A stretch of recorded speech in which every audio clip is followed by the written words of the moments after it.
Ayan, so hello, isang magandang gabi po. Ayan, so gutom ang inaabot ko. So ito po, hindi ko napansin na nagsala ako ng rice cooker na isang oras na yata ito eh. Ayan po yung aking sinaing oh. So ang problema po nito, may kuryente, walang LED tayo rito. Walang sign na may kuryente pumasok. Kahit nakababayan. At chinek naman natin, yung fuse, okay naman siya. So ano ba yung dahilan kung bakit wala siyang LED dito kahit nakasalpak na at may kuryente? So yung fuse naman natin 13 ampere to, buo to.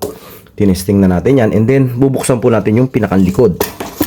So sa likod po nito mayroon po tinatawag dito na ano to, hindi ko alam to, basta ito yung kwan dyan eh. Ito po yan oh. Ito kasi ayan nyo, kung makikita nyo saksakan, line neutral yan eh. So makikita nyo may dalawang kwan doon. Ito po yung blue, ito ay neutral at ito po yung line. So kung makikita nyo nakatago ano, kahit hindi nyo po testerin yan pagka matagal na kayong kwan. Ito yung i-direct natin to. Ito po yung sikreto dyan eh. Hindi sira ang rice cooker nyo. Ito lang yung bumibigay ito eh. Parang fuse po yata to eh. Din eh. Thermal fuse ba yun? Basta. Ito po gagawin natin to. Papakita ko sa inyo. Tatanggalin ko. Ayan, so kung makikita nyo po, ito pala, nirekta ko na rin before. Ayan, kung makikita nyo, nilagyan ko na rin ng may jumper na siyang, ayan o, wire o. So, nasunog na siya yung pagkakalagay ko. Ayan, nasira na to dati. Tawag po dyan, thermal fuse. So, ngayon, hindi maganda yung pagkakakon niya. Kaya, lalagyan naman natin ng bago ngayon. Yan yung ikoko natin.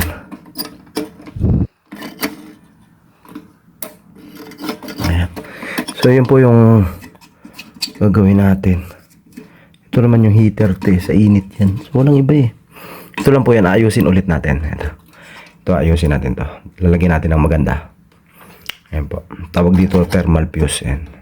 Ayusin po natin. Ito yan lang yung sikreto dyan sa rice cooker pagka nawala ng LED. Ito po yung lagi nyo tingnan. Makikita nyo yan pag binuksan nyo yung likod. Makikita nyo pag binuksan nyo yung likod may balot yan. Ito. Ayan. Ayan, so ito po siya, ayan, thermal fuse eh. So kung titesterin natin to, ayan, yan siya, wala siyang continuity, ayan. Dapat may continuity, ayan. So kaya po hindi tumatawid yung kuryente kasi yung nilagay ko, nasira na. So dapat tutunog siya, ayan.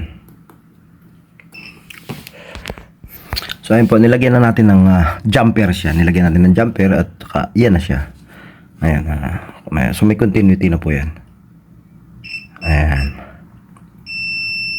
Meron na siya. May continuity na. So, okay na to. Ilalagay na natin. Ilalagay na natin dito. And then, maluluto na ulit. Kakain tayo.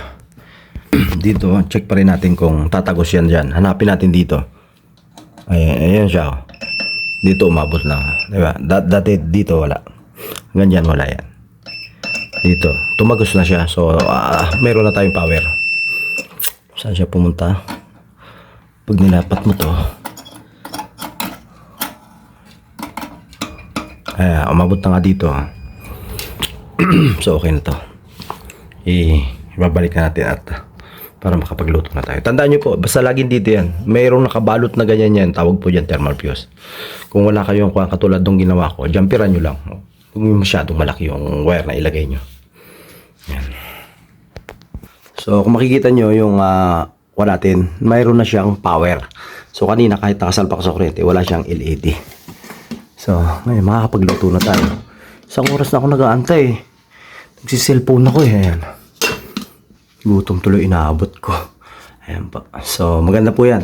May naituro na naman tayo. Thermal fuse lang po sa rice cooker. Ayan. So, ito na yung ating ginawang rice cooker. Cheng. Ayan. Luto na po yung ating sinaing. Diba? Ganyan. Pagka magkuhang kayo. Kikita talagang luto. Kanin na yan.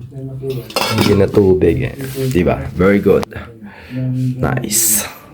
So, ayan po. Meron na naman tayo na ituro na tips. Ayan, para sa pag-ayos ng rice cooker. Ganun lang po yun. Kasi mga thermal fuse po niyan. Pagka nakailang gamit, mabilis siyang nasisira, nag-o-open. So, jumperan lang natin. Don't worry. Hindi yan. Fuse, tsaka yung thermal fuse po. Yun yung check nyo. Ganun. Kahit wala kayong tester, pwede yan. O, kamay-kamay lang. Pag nakita nyo na parang sunog naman, yun na yun. Jumperan nyo na lang.